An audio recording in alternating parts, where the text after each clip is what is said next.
Vamos falar hoje sobre a educação e a pandemia no Brasil. A gente vai conversar com o Celso Napolitano, que é o presidente da Federação dos Professores do Estado de São Paulo e do DIAP, Departamento Intersindical de Assessoria Parlamentar. Olá, Celso, bom dia. Olá, Marilu, bom dia. É um grande prazer falar com você e todos os ouvintes da Brasil Atual. Prazer é o nosso, Celso. Bom, num artigo recente que você escreveu para a Folha de São Paulo, Celso, você falou sobre a volta às aulas presenciais no estado de São Paulo e disse que essa medida seria uma decisão irresponsável, induzida por motivação política e não por critérios de saúde. E o governador Dória ouve os donos de escolas particulares, mas não ouve os professores, né, Celso?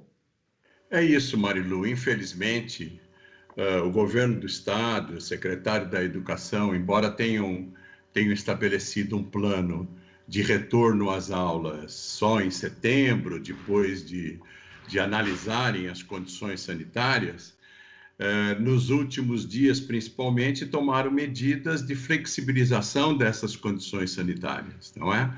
E estão programando volta às aulas sem um contato e sem um critério, sem a representatividade dos profissionais da educação, dos educadores, inclusive dos pais dos alunos, das famílias, que agora, em pesquisas recentes, revelaram a sua insegurança com relação ao retorno das crianças à escola. Então, além dessas medidas sanitárias que têm que ser tomadas com muito critério, com muita cautela, né, em relação à volta dos alunos, há outras questões que devem ser levadas em consideração, que se refere à saúde das próprias crianças, à segurança das famílias e dos educadores.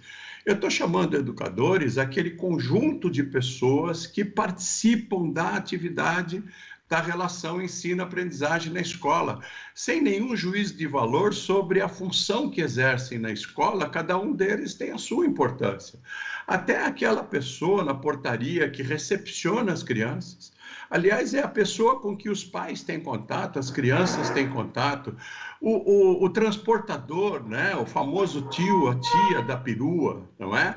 As pessoas que participam lá de toda a atividade da manutenção, as pessoas que fazem toda a parte de higiene, passando pelos professores e chegando, inclusive, à parte da diretoria, da direção pedagógica e tudo, com os diretores, os secretários, etc. Todos esses participam dessa relação ensino-aprendizagem e as pesquisas estão demonstrando que há uma insegurança total.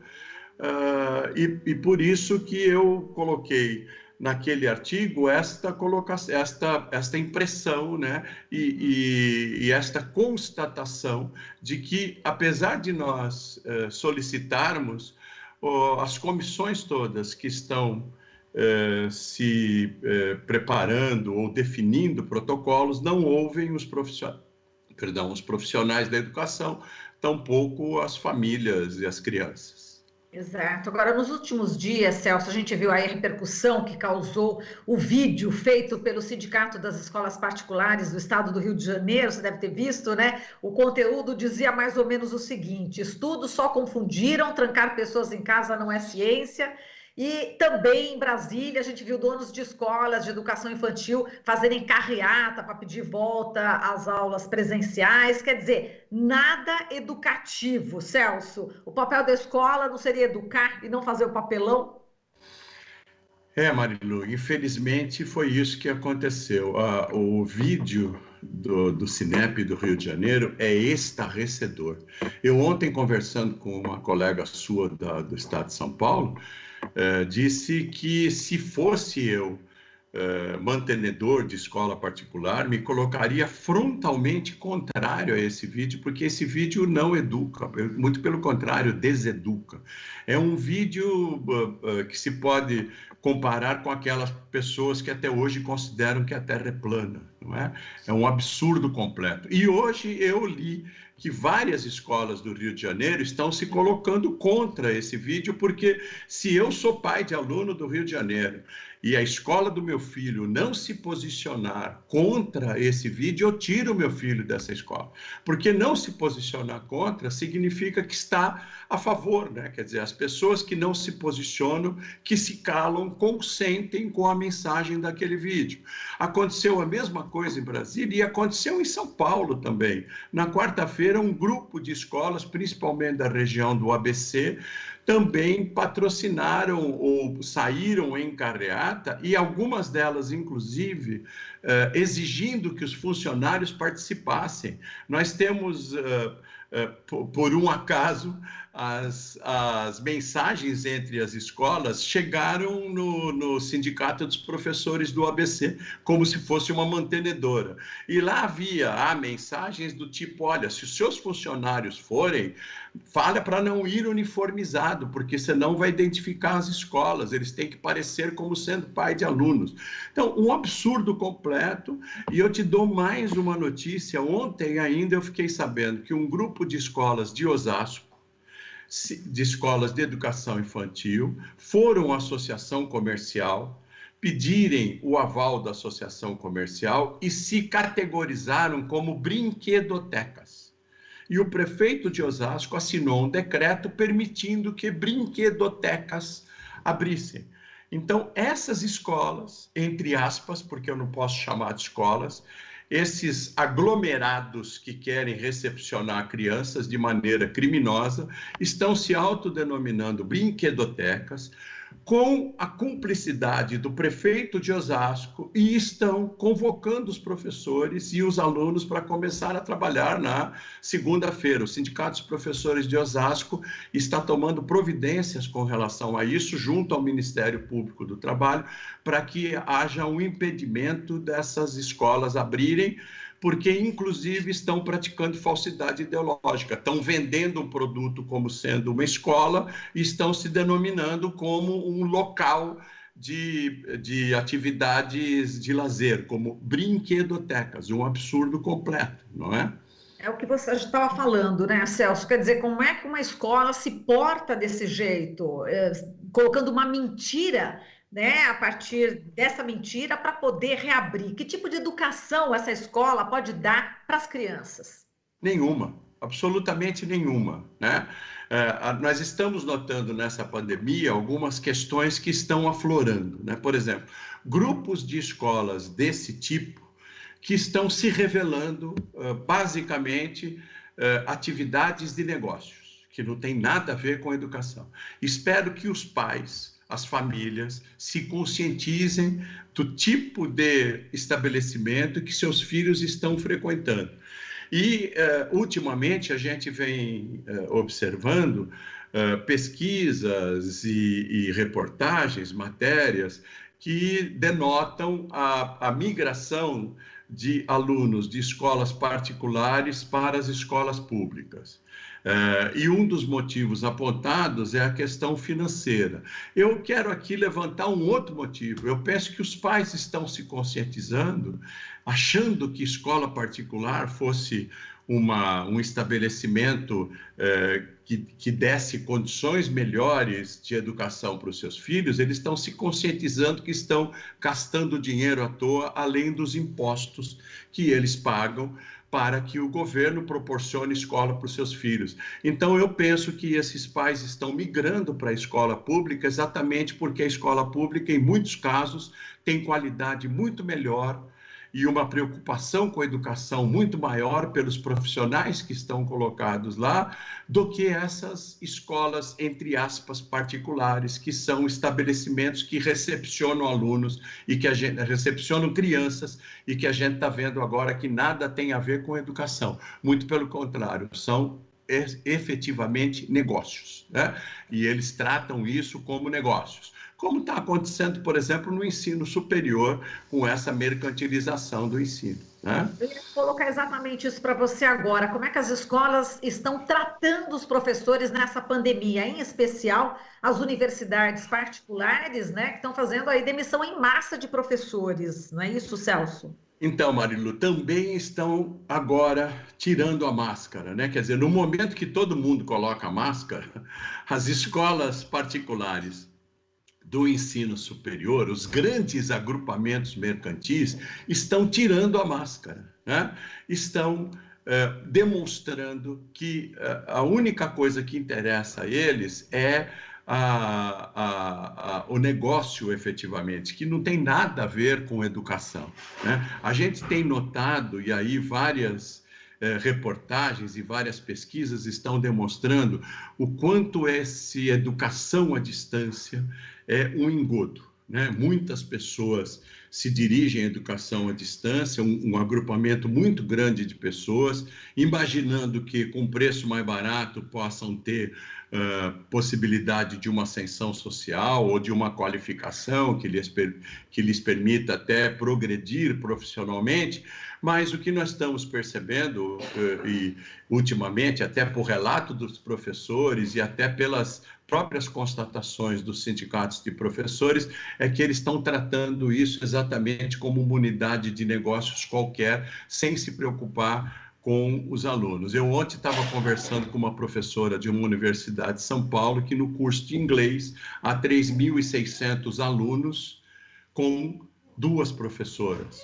Nossa. Duas professoras para atender a 3.600 alunos num curso de licenciatura de inglês que você tem, inclusive, que ter uma relação em termos de oral, né, fonética, pronúncia, etc. Então, o que essas pessoas vão esperar no momento que elas estão fazendo este curso? E no caso dos cursos presenciais, ocorreu um fenômeno incrível, né? Os professores, de uma hora para outra, tanto no ensino básico quanto no ensino universitário, de uma hora para outra, eles saíram do presencial para o remoto. Então, tiveram que refazer o seu planejamento, baseado na interação presencial com os alunos, de muito tempo, né, para um planejamento remoto. Planejamento pedagógico. Além disso, transformaram as suas casas em estúdios, não é? Quer dizer, eles tiveram que fazer transmissão de aulas. Professores de ensino universitário, de uma hora para outra, tiveram que adequar o seu planejamento para atender até 100 alunos, que é o número normal, entre aspas, né, de um curso universitário particular via remoto. Como é que você consegue prender a atenção desses alunos durante 50 minutos, né, pela via remota? Tiveram que se adaptar, inclusive em termos tecnológicos, de banda larga, até adquirir equipamentos, etc. Muito bem. No final do semestre, há um número de demissões assustador. Uma universidade de São Paulo chamada Uninove demitiu metade do corpo docente. De 1.400 professores, 1.480, eles demitiram 680 docentes. Eu quero saber como é que eles vão trabalhar o segundo semestre com metade do corpo docente.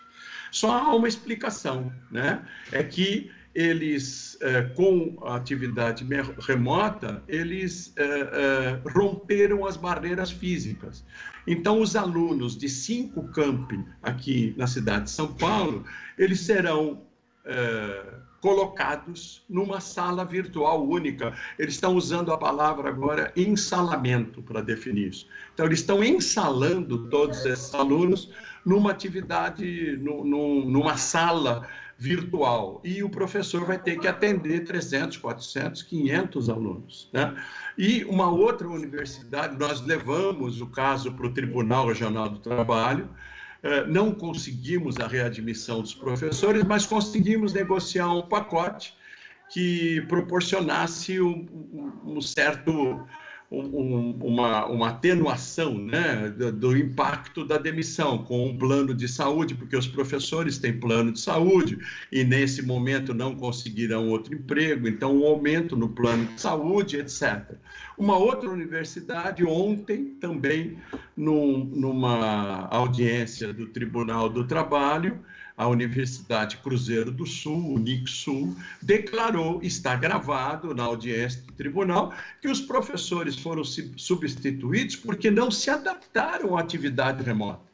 Imagina, Nossa. professores de 20 anos de universidade que tinham uma excelente avaliação, tanto que os alunos se manifestaram contrários. Ah, não, em 3 meses, com tudo isso que eu te coloquei, tendo que se adaptar às suas custas a essa situação, foram demitidos porque consideraram que houve alunos que reclamaram. O que é mentira, né? Na verdade, eles estão fazendo uma substituição de salários altos por salários baixos ou diminuindo o corpo docente para atuar, eu até reputo, é uma palavra séria, mas eu reputo criminosamente, para atuar criminosamente com uma qualidade de ensino deplorável. Os alunos, inclusive, têm que se revoltar contra isso, na medida em que eles assinaram um contrato em que se prometia uma determinada qualidade de educação e estão tendo outra entrega de serviço, já que eles estão trabalhando isso como negócio. O serviço que está sendo entregue é de qualidade infinitamente inferior, não é? Exato, e Napolitano, reforçando exatamente o que você coloca agora, vou colocar um dado aqui, que o Instituto Península ouviu mais de 7.000 profissionais de ensino, né, pelo país, das redes pública e privada, e 80% desses professores, ou seja, 83,4% dos entrevistados se diziam nada ou pouco preparados para o ensino remoto. E Sim, também, sim. por conta disso, 67% dos entrevistados se diziam cansados, se diziam realmente cansados, 38% cansados e 67% ansiosos. Quer dizer, está colocando um impacto emocional muito forte nos professores, tudo isso, né, Napolitano? Sim, sim, Marilu. Veja, é um trabalho extenuante. Você pega esses profissionais, por exemplo, do ensino básico, que tiveram que fazer das suas casas estúdios, tiveram que apresentar as aulas. Eu estava dizendo do ensino universitário, onde os alunos são pessoas adultas, né? Agora, imagina você ter um trabalho remoto na sua casa, às vezes sem condições para isso, de som até de tecnológicas, né? As escolas não ofereceram absolutamente nada para os professores, nenhum auxílio em termos até de adquirir uma internet com uma banda superior. Essas pessoas estavam em casa onde os companheiros, as companheiras, os cônjuges também estavam trabalhando remotamente, as crianças também tendo aula remota, às vezes cuidando de familiares idosos, porque também não havia nenhuma ajuda profissional, algum tipo de ajuda de funcionário já não existia mais, porque na quarentena você não podia ter cuidadores ou até diaristas na sua casa. Então, essas pessoas que predominantemente são do gênero feminino, 85% dos professores do ensino básico são do gênero feminino, tendo que fazer a tripla ou quádrupla jornada. Então, nós temos relatos de professoras e professores que só tinham tranquilidade de preparar as suas aulas, porque imagina o que é preparar uma aula virtual remota, de modo que você possa prender a atenção de um determinado número de crianças em termos de uma aprendizagem, né? E só podiam fazer isso depois que todo mundo fosse dormir, inclusive teriam uma tranquilidade tecnológica para isso, além da tranquilidade pessoal. Então, pessoas extenuadas que dormiram 3, 4 horas por noite, né? Além disso, sofreram bullying, porque houve um grande número de pais e famílias que se intrometiam nas aulas dos professores. Você sabe que ainda tem aquele odioso grupo do tal do escola sem partido, que na verdade tem partido, né? Na verdade tem ideologia. Além disso, sofreram também pressão por parte das direções das escolas. Então, hoje, com a comunicação instantânea, um pai observa uma aula do filho, não gosta de alguma coisa, se comunica por WhatsApp com a direção da escola se comunica com o professor. Isso na educação básica foi recorrente, né? Apesar disso tudo, o dado que você traz demonstra que os professores estão ansiosos e inseguros com a volta às aulas. Então, apesar disso tudo, ainda eles pretendem se manter em ensino virtual, porque tem receio da volta às aulas, inclusive porque, primeiro, não tem segurança sanitária, né? Segundo, vão ter que trabalhar de máscara. Você imagina, fonoaudiologicamente, você que é uma pessoa que trabalha com a voz a vida inteira, o que significa trabalhar 3, 4 horas com uma máscara. Terceiro, porque só um agrupamento de alunos volta à escola, outro fica em casa. E agora com essa também irresponsabilidade do MEC, que transfere a responsabilidade aos pais, dizendo o pai escolhe se manda o filho para a escola ou não. E ainda a conselheira Rose Neubauer, do Conselho Municipal de Educação, sugere que haja um termo de responsabilidade, que o pai se responsabilize pela criança ir à escola ou não ir à escola. Isso é uma transferência total de responsabilidade e é uma irresponsabilidade, uma leviandade do poder público. Mas, mesmo assim, esses professores se propõem a fazer o trabalho remoto para não ter uma duplicidade ainda maior de trabalho com as crianças que vão à escola e outras que ficam em casa. Além disso, os pais, quer dizer, na maneira como está sendo proposta, as crianças ficariam 1 ou 2 vezes por semana na escola e o restante da semana em casa. Então, não vai resolver nem o problema daquele pai que precisa trabalhar, porque ainda vai ter que manter uma certa estrutura para que seu filho fique em casa 2 ou 3 ou 4 vezes por semana. Então, nós estamos defendendo que a volta à escola tem que ser com vacina. A volta à escola tem que ser segura. Enquanto isso, a criança em casa é uma criança viva, é uma criança sadia e também a possibilidade de toda a comunidade escolar também ficar um pouco mais tranquila, apesar do trabalho imenso, e também se manter sadia, e os seus familiares também, né? Perfeito, Napolitano. A gente agradece aqui toda essa reflexão, são muitos os pontos, né, a respeito dessa questão. A gente volta em outra oportunidade a mergulhar em outros pontos. Vamos ver como é que a gente vai ver as providências, né, das autoridades nesse sentido, né, do retorno às escolas. Muito obrigada, Napolitano. Foi um prazer falar com você, viu? Um abração. Para mim é sempre um prazer falar com você, Marilu, e só queria acrescentar que nessa questão das autoridades, a federação entrou junto ao Ministério Público do Trabalho para haver uma mediação entre os sindicatos de mantenedores e de professores, com a participação de uma comissão multidisciplinar que possa definir critérios, se for o caso, para a volta às aulas, ok? Perfeito. Muito obrigado. Parabéns pelo trabalho de vocês, sempre excelente, e é muito gratificante estar com você. Um grande abraço, Marilu. Um abração, Napolitano, e você já determinou aí a nossa próxima conversa, vamos ver o que vai dar, né? Exatamente. É isso mesmo. Desse encaminhamento que você acabou de falar. Um grande abraço. A gente falou aqui... Um abraço.